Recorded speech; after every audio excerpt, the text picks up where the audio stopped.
जय श्री कृष्णा दोस्तों। एक छोटा सा गांव था जहां रामदास नाम का एक किसान रहता था।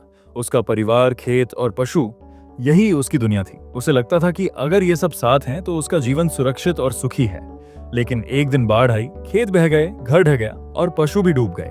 उस पल रामदास ने महसूस किया कि जिस चीज को वह अपनी स्थायी संपत्ति मान रहा था, वह पल भर में छिन गई। वह बैठा बैठा सोचने लगा, अगर सब कुछ इतना अस्थाई है तो मैं किस चीज को पकड़कर बैठा था। यही है माया, वह अदृश्य शक्ति जो अस्थाई को स्थायी दिखाती है, और मोह, उस अस्थाई चीज से गहरा लगाव। भगवत गीता में भगवान कृष्ण ने माया को अपनी दिव्य शक्ति बताया है, जो आत्मा को देह और संसार से बांध देती है। माया हमें यह भूलने पर मजबूर कर देती है कि हम आत्मा हैं, न कि यह शरीर। और मोह वह मन का आकर्षण है जो रिश्तों, वस्तुओं, नाम और सम्मान से हमें चिपकाए रखता है, जैसे मकड़ी अपने जाल में शिकार को बांध देती है। आज की दुनिया में भी माया और मोह उतने ही गहरे हैं जितने कुरुक्षेत्र में अर्जुन के समय थे। फर्क सिर्फ इतना है कि अब हमारे मोह के रूप बदल गए हैं। कभी यह मोह रिश्तों में है, कभी धन में, कभी दूसरों की प्रशंसा में। हम सुबह उठते ही काम करते हैं, दिन भर दौड़ते हैं और रात को भी चैन से नहीं सो पाते। यह सब माया और मोह का ही जाल है। अर्जुन युद्ध भूमि में खड़ा होकर अपने परिजनों, गुरुजनों और मित्रों को सामने देख रो पड़ता है। उसका धनुष हाथ से छूट जाता है और वह कहता है, मैं युद्ध नहीं करूंगा। क्यों? क्योंकि वह मोह में फंस गया था। वह यह भूल गया कि यह युद्ध धर्म के लिए है और उसका कर्तव्य इससे ऊपर है। माया और मोह से मुक्ति का मतलब यह नहीं कि हमें परिवार या दुनिया छोड़ देनी है। इसका मतलब है हमें यह समझना है कि सब कुछ अस्थाई है और हमें अपने सुख दुख को इस अस्थाई संसार पर निर्भर नहीं करना चाहिए। भगवान कृष्ण कहते हैं, जो व्यक्ति अपने मन को आत्मा और ईश्वर से जोड़ लेता है, वही माया के जाल से निकल पाता है। दोस्तों, यह कहानी और संदेश सिर्फ सुनने के लिए नहीं, जीने के लिए है।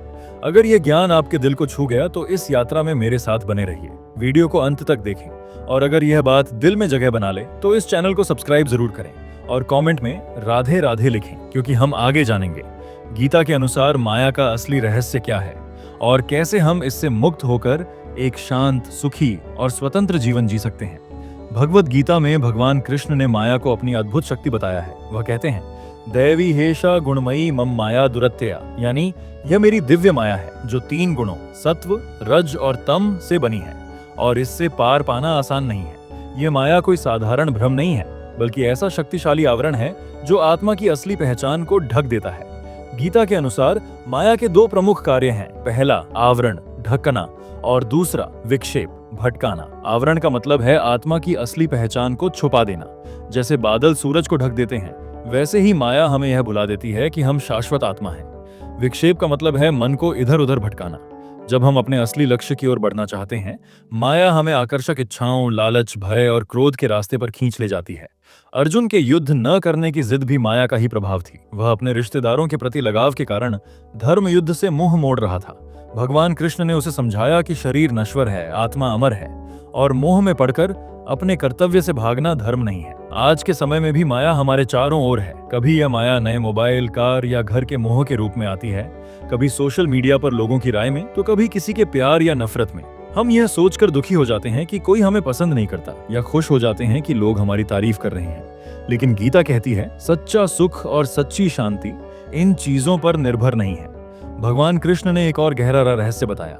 माया से पार पाने का एकमात्र तरीका है भक्ति और आत्मज्ञान। वह कहते हैं, मामेव ये प्रपद्यन्ते मायामेतान् तरन्ति। जो पूरी तरह मुझ में शरण लेते हैं वही माया को पार कर पाते हैं। इसका मतलब है कि जब हम अपने जीवन के हर सुख दुख, जीत हार और रिश्तों को ईश्वर की इच्छा मानकर स्वीकार करते हैं, तभी हम माया के बंधन से मुक्त हो सकते हैं। माया का असली खेल यह है कि यह हमें बाहर की चीजों में सुख ढूंढने पर मजबूर करती है, जबकि असली सुख हमारे भीतर है। गीता हमें बार बार याद दिलाती है कि मन को बाहर नहीं, भीतर की ओर मोड़ो। वहां शांति है, वहां सत्य है और वहां ईश्वर का साक्षात्कार है। भगवत गीता में भगवान कृष्ण ने मोह को आध्यात्मिक यात्रा की सबसे बड़ी बाधाओं में से एक बताया है। मोह का अर्थ है किसी व्यक्ति, वस्तु या परिस्थिति से ऐसा भावनात्मक जुड़ाव जो हमें सत्य से दूर ले जाए। यह जुड़ाव इतना गहरा हो सकता है कि हम सही और गलत का विवेक भी खो बैठते हैं। कृष्ण ने अर्जुन को समझाया कि मोह हमेशा अज्ञान से जन्म लेता है। जब हम ये भूल जाते हैं कि यह संसार अस्थाई है और यहाँ की हर वस्तु नश्वर है, तब हम मोह के जाल में फंस जाते हैं। ये मोह माता पिता, पति पत्नी, संतान, मित्र, धन, पद, शोहरत, किसी भी चीज से हो सकता है। महाभारत के युद्ध में अर्जुन का मोह अपने ही रिश्तेदारों और गुरुओं के प्रति था। वह सोच रहा था कि अपने प्रियजनों को मारना अधर्म होगा, लेकिन कृष्ण ने उसे बताया कि यहाँ प्रिय अप्रिय, जीवन मृत्यु, जीत हार सब माया के खेल हैं। कर्तव्य का पालन, धर्म की रक्षा और सत्य के साथ खड़ा होना ही असली कर्तव्य है, भले ही उसमें अपने प्रियजनों का त्याग क्यों न करना पड़े। मोह का जन्म अक्सर कामना से होता है। जब हम किसी चीज को पाना चाहते हैं और वह हमारी इच्छाओं के अनुरूप होती है तो हम उससे जुड़ाव महसूस करते हैं। धीरे धीरे यह जुड़ाव मोह में बदल जाता है। गीता कहती है, कामना, क्रोध, मोह, विवेक का नाश। पतन यानी जब इच्छाएं पूरी नहीं होती तो क्रोध आता है। क्रोध से मोह और मोह से निर्णय लेने की क्षमता खत्म हो जाती है। यही पतन का रास्ता है। आज के समय में भी मोह हमारे जीवन के हर क्षेत्र में है। किसी को अपने रिश्ते का मोह है, किसी को अपने नाम और प्रतिष्ठा का, तो किसी को अपने काम और पैसे का। हम इन चीजों के लिए इतना चिंतित रहते हैं कि मानसिक शांति खो देते हैं। कभी कभी हम यह भी भूल जाते हैं कि इन चीजों का अस्तित्व हमेशा नहीं रहेगा। एक दिन सब बदल जाएगा और जो बचा रहेगा वह केवल आत्मा और ईश्वर का संबंध है। कृष्ण ने मोह से मुक्त होने का तरीका भी बताया, अनासक्ति योग। इसका मतलब है अपने कर्तव्य को पूरी निष्ठा और प्रेम से करना, लेकिन परिणामों से जुड़े बिना। जब हम ये समझ लेते हैं कि हम केवल कर्म के अधिकारी हैं, फल के नहीं, तब मोह का असर कम हो जाता है। कभी आपने महसूस किया है कि सब कुछ होते हुए भी मन के भीतर एक खालीपन है, जैसे कोई अदृश्य डोर हमें खींच रही हो और हम चाहकर भी खुद को आजाद नहीं कर पा रहे हो? भगवत गीता के अनुसार यही है माया और मोह का जाल। ऐसा जाल जो न दिखाई देता है, न टूटता है, लेकिन हमें भीतर ही भीतर कैद कर देता है। माया के बंधन का पहला लक्षण है असंतोष। चाहे कितना भी पालें, लगता है और चाहिए। ये वही दौड़ है जिसमें अंत नहीं है। दूसरा लक्षण है भय, खोने का डर, असफल होने का डर, अकेले रह जाने का डर। फिर आता है ईर्ष्या, दूसरों की सफलता देख मन का चुभना, और लालच, जितना है उससे ज्यादा पाने की भूख। इन सब के बीच सबसे गहरा है अत्यधिक लगाव, रिश्तों, वस्तुओं या पद से इतना जुड़ जाना कि उनके बिना जीवन की कल्पना ही असंभव लगे। भगवत गीता में अर्जुन का उदाहरण सबसे बड़ा है। जब उसने युद्ध भूमि में अपने ही गुरु, भाई और रिश्तेदारों को देखा तो उसका मोह जाग उठा। उसके हाथ से गांडीव धनुष गिर पड़ा, आंखों में आंसू भर आए और वह कहने लगा, हे कृष्ण, मैं युद्ध नहीं कर सकता। ये वही क्षण था जब भगवान कृष्ण ने कहा, हे अर्जुन, यह शरीर अस्थाई है, आत्मा अमर है। तू अपने धर्म का पालन कर। यानी मोह से ऊपर उठकर सत्य और कर्तव्य को देखना ही वास्तविक साहस है। आज के समय में भी हम अर्जुन की स्थिति में हैं, बस युद्ध भूमि बदल गई है।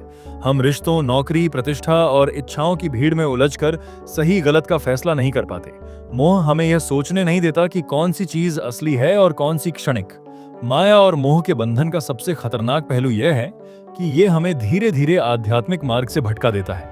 हम ईश्वर स्मरण, सत्संग, ध्यान, इन सब को टालते रहते हैं क्योंकि हमें लगता है कि अभी वक्त नहीं है, ये सब बाद में कर लेंगे। लेकिन सच ये है कि जो बंधन आज नहीं तोड़ा वह कल और भी मजबूत हो जाएगा। अगर हम इन लक्षणों को पहचान लें तो माया और मोह का आधा असर खत्म हो जाता है। जैसे डॉक्टर सही बीमारी पहचान ले तो इलाज आसान हो जाता है, वैसे ही जीवन में माया और मोह के संकेत पहचानना मुक्ति की पहली सीढ़ी है। अर्जुन युद्ध भूमि में खड़ा था, सामने अपने ही भाई, गुरु और मित्र, और मन में तूफान। मोह की जंजीरें उसे खींच रही थीं। ये मेरे हैं, इन्हें कैसे मार सकता हूँ? लेकिन तभी भगवान कृष्ण ने उसके हृदय पर धीरे धीरे ज्ञान की किरणें डाली। उन्होंने कहा, अर्जुन, यह देह अस्थाई है, आत्मा अमर है। जो तू देख रहा है वह केवल माया का खेल है। भगवत गीता में भगवान कृष्ण ने 3 मुख्य मार्ग बताए जो माया और मोह से मुक्त करते हैं: भक्ति योग, ज्ञान योग और कर्म योग। भक्ति योग का अर्थ है अपने मन, बुद्धि और भावनाओं को परमात्मा में लगाना। जब हृदय ईश्वर में लीन होता है तो संसार की वस्तुएं, रिश्ते और परिस्थितियां उतनी भारी नहीं लगती। जैसे नदी का पानी समुद्र में मिलकर अपना अलग अस्तित्व भूल जाता है, वैसे ही भक्ति में लीन मन माया की पकड़ से छूट जाता है। ज्ञान योग का मार्ग बताता है, यह समझ कि मैं देह नहीं, आत्मा हूँ। यह संसार अस्थाई है। हर वस्तु, हर रिश्ता, हर सुख दुख बदलते रहते हैं। जो बदलता है वह सत्य नहीं हो सकता, और जो अटल है वह केवल परमात्मा है। जब यह ज्ञान पक्का हो जाता है, मोह के धागे अपने आप टूटने लगते हैं। कर्म योग सिखाता है, अपने कर्तव्य को पूरी निष्ठा से करो, लेकिन फल की आसक्ति मत रखो। जब हम परिणाम से बंध जाते हैं तब मोह पैदा होता है, लेकिन जब हम केवल कर्म करते हैं और फल ईश्वर को समर्पित कर देते हैं तो मन हल्का हो जाता है। कृष्ण कहते हैं, समत्वम योग उच्यते। सुख दुख, लाभ हानि, जीत हार में समान भाव रखना ही योग है। जब मन इस संतुलन को सीख लेता है तब माया का प्रभाव कम हो जाता है। आधुनिक जीवन में भी यही मार्ग लागू होता है। मान लीजिए आपका बिजनेस घाटे में है। अगर आप मोह में बंधे हैं तो रातों की नींद उड़ जाएगी, लेकिन अगर आप कर्मयोगी हैं तो आप मेहनत जारी रखेंगे बिना टूटे। अगर कोई रिश्ता आपकी पकड़ से छूट रहा है तो मोह आपको तोड़ेगा, लेकिन भक्ति में लीन व्यक्ति जानता है कि हर आत्मा अपनी यात्रा पर है। मुक्ति का मार्ग आसान नहीं है, लेकिन असंभव भी नहीं। इसके लिए रोज का अभ्यास जरूरी है। सुबह ईश्वर का स्मरण, सत्संग, आध्यात्मिक पुस्तकों का अध्ययन और यह जागरूकता कि मैं इस माया के खेल में एक यात्री हूँ, स्थायी निवासी नहीं। अंत में कृष्ण अर्जुन से कहते हैं, मामेकम शरणम व्रज, मेरे शरण में आ जाओ, मैं तुम्हें हर बंधन से मुक्त कर दूंगा। यही सबसे बड़ा उपाय है। प्रेम और विश्वास के साथ परमात्मा को अपनी जीवन नौका का सारथी बना देना। जब कोई व्यक्ति माया और मोह की जंजीरों से मुक्त हो जाता है, तब उसके जीवन में सबसे बड़ा बदलाव यह होता है कि वह जीता हुआ महसूस करने लगता है। अब वह बाहर की परिस्थितियों का गुलाम नहीं रहता, बल्कि अपने भीतर के शांत महासागर में जीता है। भगवत गीता कहती है, ब्रह्मभूतः प्रसन्नात्मा न शोचती न कांक्षति। जो आत्मा ब्रह्म से एक हो जाती है, वह न शोक करती है न इच्छा रखती है। ऐसा व्यक्ति न अतीत के दुख में डूबता है न भविष्य की लालसा में। उसका हर क्षण वर्तमान में पूर्णता के साथ बीतता है। अर्जुन ने जब कृष्ण का यह ज्ञान अपनाया, तब उसके भीतर एक नया साहस आया। अब वह युद्ध केवल विजय के लिए नहीं, बल्कि धर्म की रक्षा के लिए लड़ रहा था। यह है मुक्ति के बाद का जीवन। आप जो भी करते हैं, वह केवल ईश्वर की इच्छा और सृष्टि की भलाई के लिए होता है, न कि अपने स्वार्थ के लिए। मुक्त व्यक्ति के भीतर एक अलग चमक होती है। वह जानता है कि सब कुछ अस्थायी है, इसलिए किसी चीज से चिपकना व्यर्थ है। यह समझ उसे हल्का, प्रसन्न और निडर बना देती है। अब जीवन उसके लिए संघर्ष नहीं, बल्कि यात्रा बन जाता है। आज के समय में भी आप ऐसे लोगों को पहचान सकते हैं, जिनके चेहरे पर एक स्थायी शांति है, जो मुश्किल समय में भी घबराते नहीं। वे हर परिस्थिति में सीख ढूंढते हैं और अपने आसपास के लोगों को भी प्रेरित करते हैं। उनका रहस्य है, वे भीतर से मुक्त हैं। मुक्ति के बाद व्यक्ति का दृष्टिकोण पूरी तरह बदल जाता है। पहले जहां वह हर चीज को मेरा कहकर पकड़ने की कोशिश करता था, अब वह जानता है कि कुछ भी सच में उसका नहीं है। यह संसार एक मेले की तरह है। यहाँ हर चीज को थोड़ी देर देखना, अनुभव करना और फिर छोड़ देना है। कृष्ण कहते हैं, योगस्थ कुरु कर्माणि, योग में स्थित होकर कर्म करो। मुक्ति के बाद का जीवन इसी वाक्य का जीवंत रूप है। आप काम करते हैं, परिवार निभाते हैं, दोस्ती करते हैं, लेकिन आपका मन भीतर से बंधा नहीं रहता। मुक्ति का मतलब संसार छोड़ना नहीं है, बल्कि संसार में रहते हुए भी उससे ऊपर उठ जाना है। यह वैसे है जैसे कमल का फूल कीचड़ में रहता है, लेकिन गंदगी को छूता नहीं। अंत में मुक्ति का जीवन प्रेम से भरा होता है, क्योंकि जब आप अपने स्वार्थ से मुक्त हो जाते हैं, तब आप बिना किसी अपेक्षा के प्रेम कर पाते हैं। यही प्रेम, यही करुणा और यही शांति एक मुक्त आत्मा की पहचान है। माया और मोह से मुक्ति का ज्ञान केवल एक दार्शनिक विचार नहीं है, बल्कि यह एक जीने का तरीका है। भगवत गीता हमें बताती है कि यह संसार एक रंगमंच है, जहां हम सभी अपने अपने किरदार निभा रहे हैं, लेकिन असली कलाकार वही है जो जानता है कि मंच और किरदार अस्थायी हैं और असली घर कहीं और है, परमात्मा के पास। जब हम इस सत्य को समझते हैं, तब हमारे जीवन में गहरे बदलाव आने लगते हैं। हम अनावश्यक इच्छाओं से मुक्त होने लगते हैं, तुलना और ईर्ष्या कम होने लगती है और जो हमारे पास है उसमें संतोष आने लगता है। यह बदलाव धीरे धीरे हमें भीतर से शांत और बाहर से प्रसन्न बना देता है। आज की दुनिया में माया के जाल बहुत मजबूत हैं। सोशल मीडिया की चमक, दौलत की लालसा, रिश्तों में अपेक्षाएं और भविष्य की चिंता, इन सब में फंसकर मन हमेशा बेचैन रहता है। लेकिन जब हम कृष्ण की वाणी अपनाते हैं, सर्वधर्मान परित्यज्य मामेकम शरणम व्रज, तब हम हर डर और मोह को छोड़कर ईश्वर की शरण में आ जाते हैं। व्यवहारिक जीवन में इसका मतलब है कि हम अपने कर्म पूरी निष्ठा से करें, लेकिन उनके फल की चिंता न करें। हम अपने रिश्तों में प्रेम दें, लेकिन बदले में कुछ पाने की उम्मीद न रखें। हम दुनिया में काम करें, लेकिन यह याद रखें कि हम यहाँ मेहमान हैं, मालिक नहीं। मुक्ति का मार्ग कठिन लग सकता है, लेकिन छोटे छोटे अभ्यास से यह संभव है। सुबह उठकर ध्यान करना, गीता का एक श्लोक पढ़ना, दिन भर अपने कर्म को सेवा भाव से करना और रात को ईश्वर को धन्यवाद कहना। जब हम ऐसा करने लगते हैं, तो धीरे धीरे माया का असर कम होने लगता है और सच्चा आनंद भीतर से फूटने लगता है। यही आनंद वह अमृत है जिसे पाने के लिए ऋषि मुनियों ने तप किया और कृष्ण ने हमें गीता के रूप में मार्गदर्शन दिया। अंत में याद रखिए, मुक्ति कहीं दूर नहीं, यह यहीं है, आपके भीतर।